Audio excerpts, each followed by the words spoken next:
Hello everyone, আজকে একটা নতুন ভিডিও নিয়ে হাজির এবং আজকের ভিডিওতে আসলে আমি বেসিক্যালি দেখানোর চেষ্টা করব পার্ট 4 এর যে রিসেন্ট যে পিকচারগুলো আসছে তার মধ্যে থেকে একটাকে আসলে আমি এক্সপ্লেইন করব এবং পরবর্তী যে ভিডিওগুলো আসবে 4 থেকে 5 টা ভিডিও আবার দেব এই পার্ট 4 এর উপর।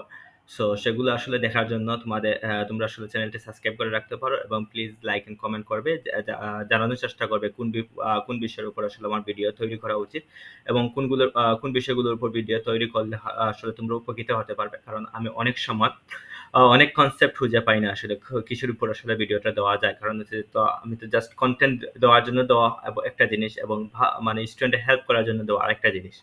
সো সেই লক্ষ্যে আসলে তোমাদের কাছে যদি কোনো একটা জিনিস আসলে মনে হয় যে ভাই এই জিনিসটা আমি বুঝি নাই বা এই জিনিসটার উপর একটা ভিডিও দিলে আমার জন্য খুব ভালো হয়, সেজন্য আসলে তোমরা রিকমেন্ড করতে পারো। তারপরে আসলে আজকে পার্ট 4 এর ভিডিওটা শুরু করার আগে আসলে আমি পার্ট 4 সম্পর্কে কিছু কথা বলে নেওয়া উচিত। সো পার্ট 4 এ আসলে আমরা বেসিক্যালি যে জিনিসটা আসলে পিকচারটা থাকে কি থাকে না এর উপর একটা কনফিউশন। সো পিকচারটা থাকে। অনেক সময় আসলে পিকচারটা একবারে এই যে পিকচার রিলেটেড কথাবার্তা হলে তখনই আসলে পিকচারটা অনেক রকম রাখা হয়। অনেকে এক্সামিনার দেখা যায় যে পিকচারটা আসলে সরিয়ে ফেলে। So it's teacher to teacher vary করে। সো কোনো টিচার আসলে এটা অনেক সম্পূর্ণ পরীক্ষা ধরে রাখে। আবার কোনো এক্সামিনার যখন দেখে মনে করে যে এটা আসলে পিকচারটার অর্থবহ বা কোনো ধরনের মিনিং তৈরি করে না বা এটা আসলে আর কোনো গুরুত্ব নেই বা এটা আসলে আর লাগবে না পরবর্তীতে। তখনই আসলে দেখা যায় যে তারা পিকচারটা সরিয়ে নেয়। বাট অনেকেই আসলে এই পিকচারটা রেখে কোয়েকশন করে উপর ভিত্তি করে। তারপরে হচ্ছে যে পিকচারে আসলে আমি যে কোয়েশন গুলো মেক করব বা আমি যে কোয়েশন গুলো মেক করছি এবং যেগুলো আসলে আমি এক্সপ্লেইন করব আজকের ভিডিওতে, তার বাইরে কি কোয়েশন গুলো করতে পারে? সো ডেফিনিটলি করতে পারে। কারণ হইতেছে আমি তো আর এক্সামিনার আমি হয়তোবা ১ টা ২ টা এক্সাম দেখতেছি এই পিকচারের উপর। তার উপর ভিত্তি করে হয়তোবা আমি একটা কোয়েশন বা আমার ব্যক্তিগত এক্সপেরিয়েন্স থেকে যে জিনিসগুলো আসলে আমি বুঝতে পারছি তার উপর ভিত্তি করে হয়তোবা আমি কিছু কোয়েশন মেক করছি। তো তারপরেও আসলে হয়তোবা টিচার টু টিচার ভেরি করে। একজনের দৃষ্টিভঙ্গি একেক রকম। সো এই টিচারের মনে হতে পারে যে এই কোয়েশনটা এই অ্যাঙ্গেলে করি। এই পিকচারটার উপর আমি এই অ্যাঙ্গেলের কোয়েশন গুলো করব বা এই ধরনের কোয়েশন গুলো করব। তখন হয়তোবা টিচার অন্যরকম কোয়েশনটা করতে পারে। সো এজন্য আমার সাজেশন থাকবে তোমাদের কাছে যে পিকচারটা দেখে সেটা ভালোভাবে বোঝা এবং এইটার বিভিন্ন অ্যাঙ্গেল অর্থাৎ এই রিলেটেড আর কি কোয়েশন গুলো করতে পারে এবং কি কোয়েশন গুলো করলে এবং সেগুলো আসলে কিভাবে আনসার দিতে হবে সেজন্য আসলে তোমাদের ১ম এ বাংলাতে আইডিয়াগুলো ডেভেলপ করতে হবে। আর তোমার মাথায় যদি বাংলা আইডিয়া না থাকে তাহলে তুমি ইংলিশে কথা বলতে পারবে না। কারণ হচ্ছে আমাদের নেটিভ ল্যাঙ্গুয়েজ হচ্ছে বাংলা। সো বাংলাতে আমরা যদি একটা জিনিস বা বাংলাতে বা ইংলিশে এই জিনিসটা সম্পর্কে যদি তোমার আইডিয়া না থাকে, একটা মোবাইল তুমি ডিসক্রাইব করবে। তো সেই মোবাইলটা যদি তোমার আইডিয়া না থাকে, যেমন একটা মোবাইল যদি তোমার আছে বাট এই জিনিসটা সম্পর্কে যদি মোবাইল কি, মোবাইলে আসলে কি করা হয়, মোবাইলে আসলে মোবাইলের আকারটা কিরকম বা মোবাইলে আসলে আমাদের বেনিফিটসটা কি, মোবাইল দ্বারা আসলে আমরা কিভাবে উপকৃত হই।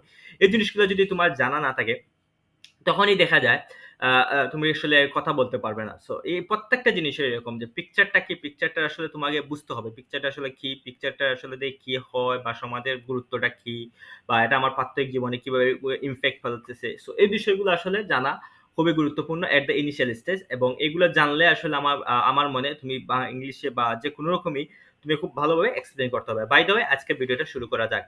সো ভিডিওতে আসলে আমি আসলে রিসেন্ট যে পিকচার, এই পিকচারটা আসলে রিসেন্টলি খুব বেশি আসতেছে এবং এই পিকচারটা আ ও খুব সহজ আমার মতে। কারণ হচ্ছে এই পিকচারটা আসলে আ অনেক অ্যাঙ্গেলে ডিসক্রাইব করা যায়। আমি আজকে অ্যা আ চেষ্টা করব যে সবচেয়ে অ্যাপ্রোপ্রিয়েট বা সবচেয়ে ভালো যে পন্থা সে কিভাবে আসলে এই জিনিসটা এক্সপ্লেইন করতে হয় এবং এর রিলেটেড কি ধরনের কোয়েশনটা হতে পারে। সো আমি কোয়েশন বা এক্সপ্লেইন করার আগে আমি আসলে এই ফটোটা একটু এক্সপ্লেইন করে নিতেছি যে বাংলাতে বোঝানোর চেষ্টা করছি।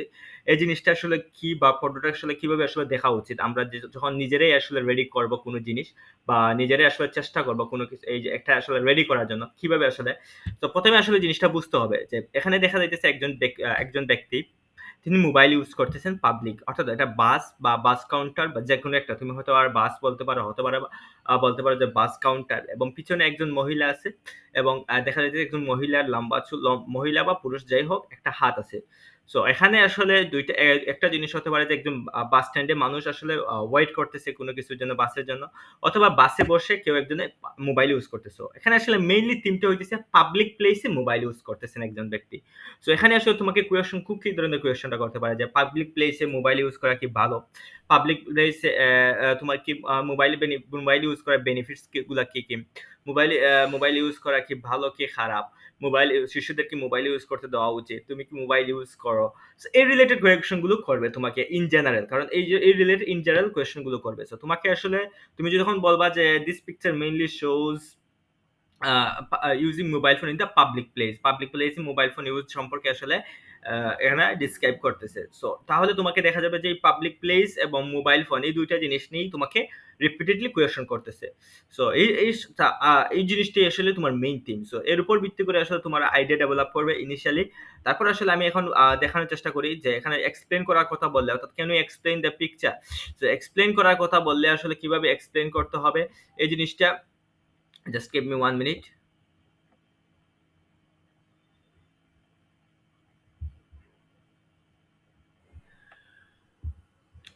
সো এই পিকচারটা আসলে দেখে প্রথমে তো তোমাকে বলবে যে এই পিকচারটা দেখে আসলে তুমি কি দেখতেছো। ইটস এ কমন থিং যে can you explain this picture.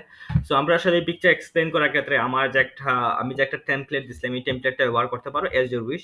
So এখানে আসলে আমি জাস্ট একটু বোল্ড করে নিতেছি যাতে তোমাদের দেখতে একটু সুবিধা হয়। সো জিনিসটা দেখার চেষ্টা করো। যেখানে আসলে আমি প্রথমে বলছি যে in this picture I have seen A number of things. আমি এখানে অনেকগুলো জিনিস দেখতে পারতেছি। সো ফটোতে আমি অনেকগুলো জিনিস দেখতে পারতেছি। তারপর হচ্ছে one of the most phrasing expect is that one person is using mobile phone in the vehicle. মানে গাড়িতে বসে আমি এখানে বলতেছি একজন, আমি এটাকে গাড়ি মনে করতেছি। তুমি হয়তো বা এটা মনে করতে পারো যে একটা bus stand, as your wish, but আমি রিকমেন্ড করবো যে একটা গাড়ি বলা বা একটা বাস বলা, কারণ বাস বললে জিনিসটা আসলে তুমি গুছিয়ে বলতে পারবে। বাট এখন যদি বাস স্ট্যান্ড বলে তাহলে তোমাকে বলতে পারে যে কেন বাস স্ট্যান্ড বা তারা এখানে বসে বসে কি করতেছে, এই রিলেটেড যে আজাইরা কোয়েশন ফেস করতে পারো বা একটু ডিফিকাল্ট কোয়েশন তুমি ফেস করতে পারো। সো সেগুলো অ্যাভয়েড করতে হলে তুমি সোজাসুজি বলতে পারো vehicle. In fact I think he is using mobile phone in the বাসের মধ্যে সে মোবাইল ব্যবহার করতেছে। Secondly some of the people also sitting behind him, তার পিছনে আসলে কিছু মানুষ বসে আছে এবং and it is not clear, এটা আসলে স্পষ্ট না, দেখা যাইতেছে এখানে এগুলো আসলে ক্লিয়ার না, যেমন এখানে স্পষ্ট না, এগুলো আসলে স্পষ্ট না। তারপর হইতেছে যে ফাইনালি দিস পিকচার, আমি ফাইনালি বলতেছি যে এই পিকচারটা কি শো করতেছে। Finally this picture mainly shows that the issue of using mobile phone in the public places like public transport. আসলে এই পিকচারটা মেইনলি শো করতেছে যে মানুষজন পাবলিক প্লেসে যে মোবাইল ফোন ইউজ করে, লাইক পাবলিক ট্রান্সপোর্ট, অর্থাৎ পাবলিক যানবাহনে মোবাইল ফোন ইউজ করে, এই রিলেটেড জিনিসগুলো নিয়েই আসলে এই পিকচারটা মেইনলি শো করতেছে। তারপরে কোয়েশনটা আসলে do usually use mobile phone in the public places. Sorry for grammatical mistake,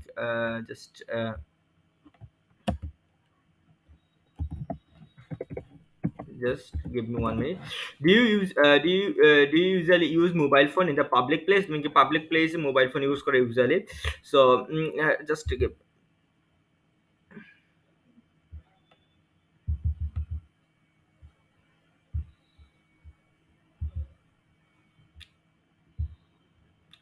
actually I don't prefer to, মানে আমি অ্যাকচুয়ালি অনেস্টলি বা অ্যাকচুয়ালি বলতে পারো আমি প্রিফার করি না two using mobile phone. In fact I think it is bad habit to use mobile phone in the public প্লেসে mobile phone use করে একটা খারাপ অভ্যাস আমি মনে করি। This is because call phone conversation and texting in public places it annoying.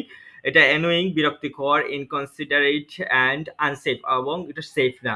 So এখন অনেক সময় দেখা যায় পাবলিক প্লেস মোবাইল, তুমি তোমার ফাইন্যান্সিয়াল কিছু কথা বলতেছো বা কনফিডেন্সিয়াল কিছু তথ্য শেয়ার করতেছো, অন্য হয়তো বা এই জিনিসটা তোমার এই জিনিসটার কথা শুনে হয়তো বা সেই জিনিসটা ক্ষতি সাধন করতে পারে। সো এই জন্য আসলে আমি মনে করি পাবলিক প্লেসে আসলে আমি নর্মালি মোবাইল ফোন ইউজ করি না এবং অ্যাভয়েড করি, এবং এটা খারাপ অভ্যাস হিসেবে আমি গণ্য করি। এবং কারণটা হইতেছে সেলফোন এবং ট্যাক্সি পাবলিক প্লেসে আসলে অ্যানোয়িং এবং অনেক সময় দেখা যায় এটা সেফ না। So should people allowed to use mobile phone in the public places? So মানুষকে কি আসলে মোবাইল ফোন পাবলিক প্লেসে মোবাইল ফোন ইউজ করতে আসলে এলাও করা উচিত কিনা? সো এখানে আসলে এই আনসারটা হইতেছে যে phones can be useful in case of emergency. For instance, accidents in public places. Phone can provide entertainment when traveling on tedious journeys, particularly on public transport. Phones are multifunctional and can be used as recording devices or cameras, so should not be banned in public places. সেখানে আসলে আমি কয়েকটা logic বা কয়েকটা আসলে যুক্তি আমি এখানে উপস্থাপন করছি বা আর্গুমেন্ট আমি প্রেজেন্ট করছি। যে প্রথম আর্গুমেন্ট হইতেছে ইমার্জেন্সি, হয়তো বা অনেকেই আসলে দেখা যায় যে কোনো ধরনের অ্যাক্সিডেন্ট ঘটলে বা কোনো ধরনের দেখা যায় যে হাইজ্যাকিং বা কোনো একটা অ্যাক্সিডেন্টের সময় আসলে ফোনটা কল করে তার ফ্যামিলি মেম্বারদের সাথে কন্ট্যাক্ট করে জিনিসটা আসলে মিটিগেট করতে পারে। তারপর হইতেছে ফোন এন্টারটেইনমেন্ট, দেখা যায় অনেক সময় আমরা পাবলিক ট্রান্সপোর্টেশন বা কোনো লং জার্নির ক্ষেত্রে আসলে খুব বোর হয়, সেখানে আসলে আমরা মোবাইলে ভিডিও বা ফেসবুক স্ক্রলিং করে আসলে আমরা এন্টারটেইন হতে পারি। এবং ফাইনালি হইতেছে যে আমরা মোবাইল ফোনটা মাল্টি ফাংশনাল, যেটা মানে অনেকগুলা কাজ করা যায়, আমরা রেকর্ডিংও করতে পারি ডিভাইসের মাধ্যমে অথবা ফটো তুলতে পারি। সো আমাদের জার্নিটারে আরো মেমোরেবল করে তুলতে পারি। সো এই জন্য আসলে আমি মনে করি যে এটা ব্যান করা উচিত না পাবলিক প্লেসে। So why some people believe that children should not be allowed to use mobile phone, কেন আসলে কিছু মানুষ মনে করে যে চিলড্রেনদের আসলে মোবাইল ফোন ইউজ করা দেওয়া উচিত নয়। সো এখানে আসলে আমি কয়েকটা আর্গুমেন্ট প্রেজেন্ট করছি। প্রথম আর্গুমেন্ট হইতেছে kids with cell phones are likely to spend too much time on them, keeping them from doing more productive things like exercising and reading. There is increasing evidence of addiction to electric devices, which like any other kind of addiction is destructive. So অনেক সময় দেখা যায় যে শিশুরা আসলে যদি mobile phone use করতে দেওয়া হয়, তারা দেখা যায় যে অনেক সময় তারা স্পেন্ড করে মোবাইলের পিছনে। তখন আসলে অনেক সময় স্পেন্ড করার কারণে তারা পড়ালেখাতে মনোযোগ দিতে পারে না বা এক্সারসাইজ করে না। তখন আসলে ওবেসিটি বা বিভিন্ন ধরনের রোগে তারা আক্রান্ত হয় বা তারা পড়ালেখায় আসলে ক্ষতিসাধন হয়। এইজন্য আসলে বা এটা আসলে অ্যাডিকশন, এমন একটা অ্যাডিকশন মাদকের মতোই বলতে গেলে, সেম কাইন্ড অফ মাদক। কারণ হচ্ছে মোবাইল ফোনের অ্যাডিকশনটা খুব খারাপ একটা অভ্যাস, এবং এই অভ্যাসের কারণে হয়তোবা অনেকেই আসলে দেখা যায় যে ইন দ্য লং রান তারা বিভিন্ন ধরনের সাইকোলজিক্যাল এবং ফিজিক্যাল প্রবলেম ফেস করে। সো সেজন্য আসলে শিশুদের আসলে মোবাইল ফোন ইউজ করাটা দেওয়া উচিত নয়। সো এই একটা আর্গুমেন্ট আমি এখানে প্রেজেন্ট করছি, তুমি তোমার মতো করে এটা ব্যাখ্যা করতে পারো as you wish. So why do you think that it is public transportation, কেন আমি মনে করছি যে এটা একটা পাবলিক ট্রান্সপোর্টেশন? আসলে এখানে আমি কয়েকটা রিজন, মানে আমি কেন মনে করলাম এটা একটা বাস বা একটা পাবলিক ট্রান্সপোর্টেশন। আসলে এই যে অনেক সময় কোয়েশ্চেন করতে পারে। সো এই ধরনের কোয়েশ্চেনটা কিন্তু এটা কমন কোয়েশ্চেন, এটা ফেস করবে, আমি 100% গ্যারান্টি দিতে পারি। এটা আসলে 100% কমন একটা কোয়েশ্চেন যে তোমার যদি এই পিকচারটা আসলে ফেস করো। So there are several reasons why I believe that it is public transportation. In fact, it is bus as the seat of it are quite similar to bus. এটা আমি মনে করি বাস, কারণ হইতেছে এটার সিটগুলো আসলে কোয়াইট সিমিলার, মানে বাসের মতোই। অ্যাপার্ট ফ্রম দিস, এটা ছাড়াও দ্য অ্যাটমসফিয়ার মানে এনভায়রনমেন্টটা বা পরিবেশটা of it are totally similar to bus, বাসের মতোই এই environment. Due to this reasons, এগুলোর কারণে আমি মনে করছি this is a public transportation. তারপরে কোয়েশনটা কি? তো তারপরে কোয়েশনটা হচ্ছে what are the advantages of using mobile phone. So mobile ফোনের অ্যাডভান্টেজ গুলা কি কি? মোবাইল ফোন অ্যাডভান্টেজ ডেফিনেটলি অনেকগুলো অ্যাডভান্টেজ আছে। সো আমি এখানে মধ্যে দুইটা অ্যাডভান্টেজ উল্লেখ করছি, তোমরা চাইলে অনেকগুলো বলতে পারো। It's a very simple and very easy question. এটা আসলে তোমার ব্যবহারিক প্রাত্যহিক জীবন থেকে বা তোমার প্র্যাকটিক্যাল লাইফ বা রিয়েল লাইফ এক্সপিরিয়েন্স থেকে এই জিনিসগুলো শেয়ার করতে পারো। So the primary advantages of mobile phone is that you can talk with anyone from anywhere, যে কোনো জায়গা থেকে। It is key to enjoy various social media platform. এটা আসলে একটা চাবি, মানে সবগুলা তুমি যদি সোশ্যাল মিডিয়া ইউজ করতে চাও তাহলে আসলে you have to keep a mobile phone ছাড়া আসলে তুমি এটা সম্ভব নয়। তারপরে এটার অ্যাডভান্টেজ জিজ্ঞাসা করার পর হয়তো বা জিজ্ঞেস করতে পারে what are the disadvantages of using cell phone. Cell ফোনের ডিসঅ্যাডভান্টেজ গুলা কি কি? So one of the biggest disadvantages of cell phone is that it is easy way to waste time. This could be detrimental to their academic and professional and social life. So এটা দেখা যায় যে অনেক সময় academic বা professional অথবা social লাইফের জন্য খুবই ক্ষতিকারক। Cell phone can also promote a sedentary lifestyle, which can lead to many lifestyle diseases like obesity and hypertension. So এটা আসলে সরি ফর আমি এটা প্রনাউন্সিয়েশন করতে পারতেছি না। সো এই হইতেছে যে কয়েকটা ডিসঅ্যাডভান্টেজেস যে আমাদের আসলে অনেক সময় নষ্ট করে, এবং সময় নষ্ট করার পাশাপাশি দেখা যায় যে আসলে আমরা মোবাইলে এত আসক্ত হয়ে যায়, সেজন্য আসলে ফিজিক্যাল বা পড়ালেখা আমরা মনোযোগ দিতে পারি না। এটা আসলে পার্সোনাল বা একাডেমিক অথবা দেখা যায় যে আমাদের প্রফেশনাল লাইফে মারাত্মকভাবে হ্যাম্পার ফেলায়। সো তারপর হইতেছে যে why mobile phone is important in our life. So mobile phone কেন আসলে গুরুত্বপূর্ণ আমাদের জীবনে? সো মোবাইল ফোনটা গুরুত্বপূর্ণ এজন্য যে the main purpose of mobile phone is to keep us connected with our loved ones regardless of their distance. আসলে মোবাইল ফোনের অনেকগুলো পারপোজ আছে। সো পারপোজের মধ্যে একটা হইতেছে যে আমরা আসলে আমাদের কানেক্টেড রাখে একজন আরেকজনের সাথে, আসলে খুব ইজিলি আমরা লং ডিস্টেন্সে আমরা লন্ডনের কারোর সাথে আসলে কথা বলতে পারি without any difficulties, without any challenges. তারপর হইতেছে যে ইট অলসো আমাদের ফ্যামিলি মানুষদের সাথে বা ফ্রেন্ডদের সাথে বা আমাদের সবার সাথে আসলে আমরা টেক্সটের মাধ্যমে হোক বা ইমেইলের মাধ্যমে হোক বা ভিডিও কলের মাধ্যমে হোক, আমরা আসলে সোশ্যাল মিডিয়ার মাধ্যমে হোক, আমরা কিন্তু একে অন্যের সাথে খুব ভালোভাবে কানেক্টেড থাকতে পারি। সো মোবাইল ফোন আসলে ইম্পর্টেন্ট কারণ হইতেছে এটা আসলে আমাদের কমিউনিকেশনের একটা মাধ্যম বা একটা কানেকশনের একটা মাধ্যম। কারণ বর্তমানে দেখা যায় যে সবাই আসলে মোবাইল ফোনের মাধ্যমে আসলে যোগাযোগটা করে থাকে বেসিক্যালি। তারপর হইতেছে যে what is the use of mobile in daily life. So আমাদের প্রাত্যহিক জীবনে আসলে মোবাইল ফোনটা আসলে কিভাবে ব্যবহার করি বা কিভাবে আসলে তোমাকে জিজ্ঞেস করতে পারে যে তুমি আসলে তোমার মোবাইল ফোনটা প্রাত্যহিক লাইফে কিভাবে ইউজ করো। আসলে তুমি তো মোবাইল ফোনটা ইউজ করো, সো কিভাবে আসলে ইউজটা করো, সো কি কি অ্যাক্টিভিটিস আসলে তুমি মোবাইল ফোন দ্বারা পারফর্ম করো বা কন্ট্যাক্ট করো। সো তখন আসলে today mobile phones R available in various shapes and sizes having different technical specification are used for a number of purposes like voice calling, video chatting, text messaging, SMS, multimedia messaging, internet browsing, email। So এগুলো তুমি বলতে পারো, যা ইচ্ছা তোমার মতো করে বলবা যে তুমি কি কিভাবে ইউজ করো। তারপরে আমি আসলে এই পরবর্তীতে এই পিকচারটা নিয়ে আলোচনা করব। সো এই পিকচারটা আসলে তোমাদের ডিসক্রাইব দেখতে হলে আসলে স্টে টিউনড উইথ স্মাইল ওয়াইটিসি।